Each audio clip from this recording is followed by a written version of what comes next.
নমস্কার, আমি শ্রী সুব্রত ভারতী। তো আজকে অনেক সময় দেখা যায় যে বাচ্চাদের ক্ষেত্রে তার মা বা বাবা সেই বাচ্চাটার গ্রোন বড় হয়ে ওঠা এবং মেন্টাল সাপোর্ট দেওয়া, এডুকেশনাল ব্যাকআপ দেওয়া, কিংবা তার সাথে খেলাধুলা, তার সাথে এক সূত্রে বাঁধার যে মেন্টাল কানেকশন, সেই কানেকশনটা অনেকের ক্ষেত্রেই দেখা যায়, অনেক বাচ্চার ক্ষেত্রে দেখা যায় যে ডিটাচ। দেখা যায় যে সে তার মা বা বাবার কারোই গাইডেন্স পাচ্ছে না, অন্য একজনের কাছে বা ঠাকুমা বা দিদার কাছে সে মানুষ হচ্ছে। সেই ব্যাপারগুলি কিন্তু আমরা চার্ট থেকে খুব ভালো করে বুঝতে পারি।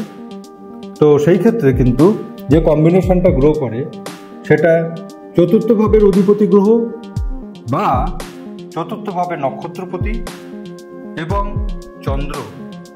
ঠিক সেরকমভাবে নবম ভাব থেকে হচ্ছে পিতৃভাব।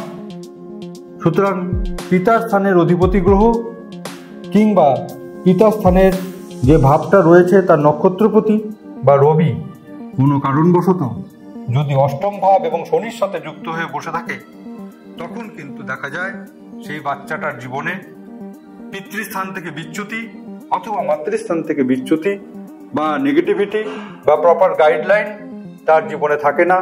সেই বাচ্চাটা মা হারা বা বাবা হারা সন্তানের মতো সে বড় হয়ে ওঠে।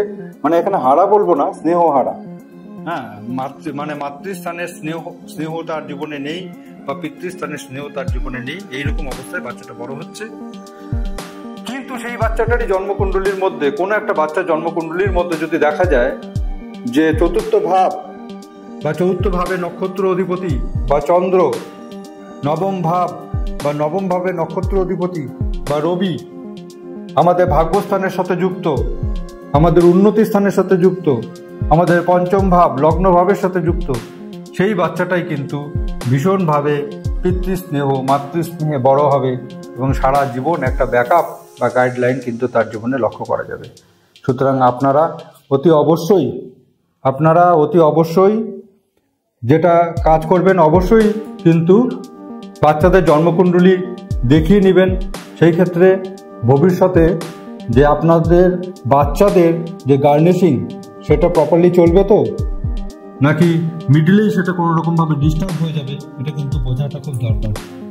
নমস্কার।